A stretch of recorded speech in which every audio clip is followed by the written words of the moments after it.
Hi viewers, this is Keerthana from Politicos. February ending నుంచే అసలు ఎండల తీవ్రత చాలా ఎక్కువగా ఉందనే చెప్పొచ్చు. మార్చ్ ఫస్ట్ వీక్ అవుతుంది, బాణుడు తన ప్రతాపం చూపిస్తున్నాడు. ఇంకా 2-3 మంత్స్ వరకు కూడా సమ్మర్ ఉంది. సో ఉష్ణోగ్రతలు ఎలా ఉన్నాయి, ఏ ఏరియాస్లో ఎంతవరకు నమోదయ్యే ఛాన్సెస్ ఉన్నాయో కూడా మనం తెలుసుకుందాం. ప్రస్తుతం మనం ఉన్నాం బేగంపేటలోని వెదర్ ఆఫీసర్ అయినటువంటి ధర్మరాజు దగ్గర. సో ఆయన అడిగి మరిన్ని విషయాలు తెలుసుకుందాం. Hello sir, first of all ఎలా ఉన్నారు? ఎండాకాలం కదా. ప్రస్తుతం కనుక చూసుకున్నట్లయితే మనం శీతలకాలం ముగించుకుని వేసవికాలంలోకి ఆల్మోస్ట్ ప్రవేశించాము. ఆల్మోస్ట్ మొదటి వారంలో మనం ఉన్నాము. సో భూ ఉపరితల వేడిమి వాతావరణం అనేది కూడా స్టార్ట్ ఫ్రమ్ ద ఫిబ్రవరి నుంచే మనం చూస్తూ ఉన్నాము. గత 125 సంవత్సరాల దీర్ఘకాలిక సమాచారం, వాతావరణ సమాచారం చూసినప్పుడు గత ఫిబ్రవరి కనుక చూసుకున్నట్లయితే సుమారు 1-2 డిగ్రీల వరకు కూడా అధికంగానే ఈ యొక్క ఉష్ణమండల తీవ్రత అనేది నమోదైందని కూడా చెప్పుకోవచ్చు.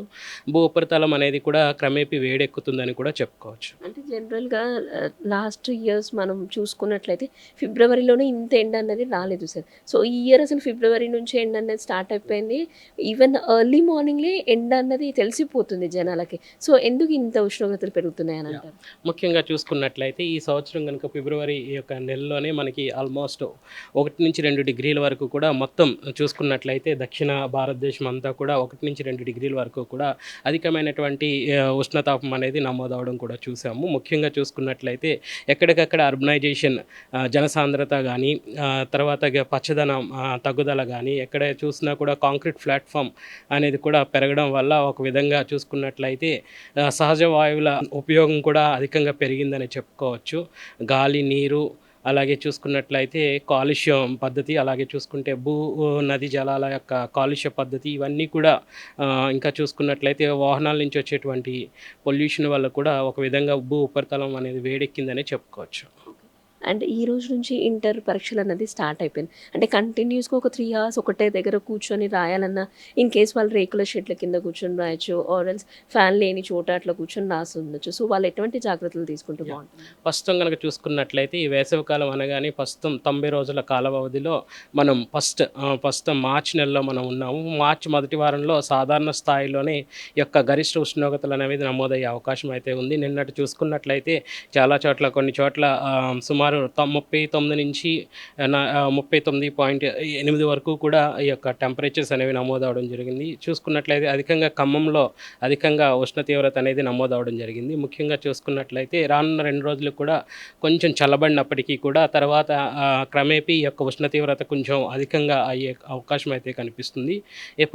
ముఖ్యంగా చూసుకున్నట్లయితే స్టూడెంట్స్ ఎగ్జామినేషన్స్ అనగానే ముఖ్యంగా శరీరానికి కావాల్సినటువంటి వాటర్, నీరు సదుపాయం అనేది ఇవ్వుతూ ఉండాలి. ఎప్పుడైతే ఒక్కబాత వాతావరణానికి స్టూడెంట్స్ ఉంటున్నారో ఆ టైంలో కొంచెం అవుట్డోర్ కొంచెం గాలి అనేది కూడా ఆ రూమ్లో ఉన్నటువంటి వెలుతురు కానీ, వెంటిలేషన్ కానీ, గాలి తరచూ వాళ్ళకి తీసుకునే అవకాశం కూడా కల్పించాలి. అలా చూసుకున్నట్లయితే ఎప్పటికప్పుడు శరీరానికి కావాల్సినటువంటి తగిన మోతాదులో వాటర్ అనేది తీసుకుంటూ ఉండాలి.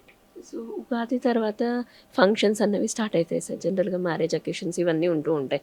అండ్ వాళ్ళు అంటే మ్యారేజ్ అంటే హెవీగా రెడీ అవ్వడం ఇట్లా ఉంటుంది, రైట్? సో ఎండ కూడా ఎక్కువ అయ్యే ఛాన్సెస్ ఉన్నాయి అంటున్నారు అరౌండ్ ఏప్రిల్ మేలో కూడా. సో దీనికి ఎటువంటి జాగ్రత్తలు తీసుకుంటే బాగుంటుంది? ముఖ్యంగా చూసుకున్నట్లయితే ఎప్పటికప్పుడు ఎండ తీవ్రతను అంచనా వేస్తూ వాతావరణ హెచ్చరికలు అనేవి ప్రజలకు జారీ చేయడం జరుగుతుంది. అట్ ద సేమ్ టైం ఆయా శాఖల వారికి కూడా ఎప్పటికప్పుడు ఈ యొక్క భూ ఉపరితల వేడిమి వాతావరణాన్ని బట్టి సమాచారం కూడా అందచేయడం జరుగుతుంది. దానివల్ల ప్రజలకు తగిన జాగ్రత్తలు అనేవి ముందుగానే తీసుకునే అవకాశం కూడా కనిపిస్తుంది. ముఖ్యంగా చూసుకున్నట్లయితే దీర్ఘకాల సారాంశం ప్రకారం మార్చి నెలలోనే మనకి వేడిమి వాతావరణం అనేది 2.5 రోజుల నుంచి 3 రోజుల వరకు కూడా ఉండే అవకాశం అయితే కనిపిస్తుంది.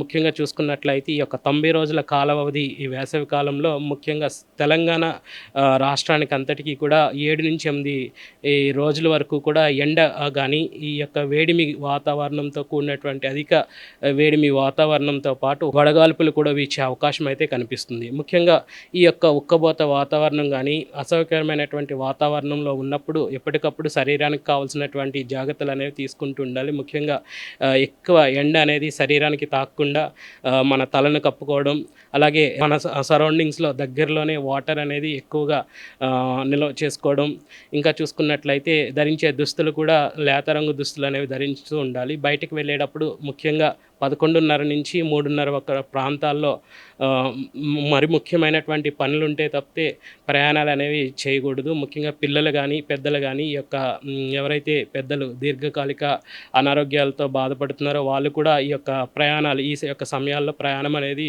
తగ్గించాలి. 2 వీలర్స్ మీద ప్రయాణాలు కూడా అంత మంచిది కాదనేసి ఎప్పటికప్పుడు ఈ యొక్క వాతావరణంలో ఉన్నటువంటి వేడిమి తీవ్రతను బట్టి హెచ్చరికలు అనేవి జారీ చేయడం జరుగుతుంది. అంటే నిన్నటి వరకు ఖమ్మంలో మీరు ఎక్కువ ఉష్ణోగ్రత నమోదైంది అని చెప్పారు కదండి. ఇప్పుడు హైదరాబాద్లో పరిస్థితులు ఎలా ఉండనున్నాయి మరో వారం వరకు? ప్రస్తుతం కనుక చూసుకున్నట్లయితే నిన్నటి వరకు హైదరాబాద్లో కనుక చూసుకున్నట్లయితే 37 నుంచి 37.2 డిగ్రీల వరకు కూడా ఈ యొక్క వేడిమి వాతావరణం అనేది గరిష్ట ఉష్ణోగ్రతలు నమోదవడం జరిగింది. నిన్నటితో పోలిసి ఈరోజు కొంచెం తగ్గిందని చెప్పుకోవచ్చు. రానున్న 2 రోజులు కూడా కొంచెం చల్లటి వాతావరణం, కొంచెం ఈ యొక్క ఉష్ణ తీవ్రత అనేది కొంచెం తగ్గినప్పటికీ కూడా క్రమేపీ మళ్ళీ సాధారణ స్థాయిలో కొనసాగి కొంచెం ఎక్కువయ్యే కూడా అధికమయ్యే అవకాశాలు కూడా ఎక్కువ కనిపిస్తున్నాయి. అంటే తెలంగాణలో పూర్తిగా తెలంగాణ మొత్తం చూసుకున్నట్లయితే ఈ 1 వీక్లో ఎక్కడెక్కడ ఎక్కువ ఉష్ణోగ్రతలు నమోదయ్యాయి? ముఖ్యంగా చూసుకున్నట్లయితే నిన్నటి రోజున కనుక తీసుకున్నట్లయితే మనకి ఈ యొక్క తూర్పు తెలంగాణలో మనకి ఎక్కువ అధికమైనటువంటి ఉష్ణ తీవ్రత అనేది నమోదవడం జరిగింది. ముఖ్యంగా చూసుకున్నట్లయితే ఖమ్మంలో 39.8 డిగ్రీల వరకు కూడా నిన్న అధిక ఉష్ణోగ్రతలు అనేవి నమోదవడం జరిగాయి. అలాగే చూసుకున్నట్లయితే భద్రాచలం, ఇంకా హకీంపేట్, మహబూబ్ నగర్, ఈ యొక్క దక్షిణ జిల్లాలుగా ఉన్నటువంటి మహబూబ్ నగర్లో కూడా 38 అంటే సుమారు 39 డిగ్రీల వరకు కూడా అధికమైనటువంటి గరిష్ట ఉష్ణోగ్రతలు అనేవి నమోదవడం జరిగాయి. విన్నాం కదండి. జనరల్గా హైదరాబాద్ వరకు వచ్చేసరికి నిన్నటి వరకు కూడా 37 డిగ్రీ సెల్సియస్ ఉన్నటువంటి ఉష్ణోగ్రతలు ఇప్పుడు 35కి అయితే వచ్చాయి.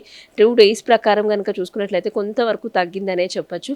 అండ్ ఇంకా పూర్తిగా తెలంగాణ వైడ్ కనుక మనం చూసుకున్నట్లయితే ఖమ్మంలో ఎక్కువ ఉష్ణోగ్రత అనేది నమోదైంది. 39 డిగ్రీస్ వరకు ఉంది. సో రానున్న కాలంలో కూడా ఇంకా ఎండ తీవ్రత అప్పుడప్పుడు తగ్గచ్చు, ఒక్కొక్కసారి పెరిగే ఛాన్సెస్ ఉంది. మనం 2 వీలర్స్ నడిపేటప్పుడు వచ్చేటువంటి పొగ ఏదైతే ఉందో దానివల్ల కూడా మనకి లైక్ ఎండ తీవ్రత అనేది పెరిగే ఛాన్స్ ఉంది. భూమి ఎత్తితుల నుంచి వచ్చేటువంటి వేడి గాలి ఏదైతే ఉందో అది కూడా ఆవరించే సమీపంలో ఉన్నటువంటి దగ్గరలో ఉన్నటువంటి మనం వాటర్ కానివ్వండి, లేకపోతే లేత దుస్తులు ధరించడం కానివ్వండి, తలపైన క్యాప్ పెట్టుకోవడం కానివ్వండి, ఇవన్నీ పెట్టుకున్నట్లయితే ఎండ దెబ్బ తగలకుండా కూడా మనం రక్షించుకున్న వాళ్ళం అవుతాం. అలాగే ఈ రోజు నుంచి ఇంటర్ ఎగ్జామ్స్ కూడా స్టార్ట్ అయ్యాయి కాబట్టి పిల్లలు ఒత్తిడికి గురి కాకుండా ఉండడం కోసం సుమారు అంటే ఒక 2 to 3 hours వరకు వాళ్ళు అలాగే కూర్చొని కంటిన్యూస్గా ఎగ్జామ్ రాయాల్సి ఉంటుంది. కాబట్టి వెంటిలేటర్ సాయంతో లైక్ మనకి కిటికీలు కానివ్వండి, లేకపోతే అక్కడ నుంచి వచ్చేటువంటి గాలి కానీ వెలుతురు కానివ్వండి, అవన్నీ కనుక మనం తీసుకున్నట్లయితే పిల్లలకి కూడా ఎటువంటి అసౌకర్యం కలగదు. మధ్యలో 1 hour లేకపోతే హాఫ్ అన్ అవర్ 45 minutes ఒకసారి వాళ్ళకి వాటర్ అవి ఫెసిలిటీస్ అందిస్తే బాగుంటుంది అన్న ఒక సమాధానం కూడా మనకు వినిపించింది. సో మీరు కూడా తగిన జాగ్రత్తలు తీసుకోండి. ఉదయం 11:30 నుంచి మధ్యాహ్నం 3:30 వరకు కూడా అత్యవసర పరిస్థితి అయితే మాత్రమే బయటికి రండి. లేకపోతే ఆ టైంలో మ్యాక్సిమం లోపలే అంటే ఇంటి లోపల లేకపోతే ఆఫీస్ ప్రిమిసెస్ లోపలనే ఉండడానికి ట్రై చేయండి. సో ఇది ఇప్పటి వరకు ఉన్న అప్డేట్. వీడియో జర్నలిస్ట్ వెంకటేష్ గౌడ్తో Keerthana, Politicos reporting from Hyderabad, Begumpet weather office.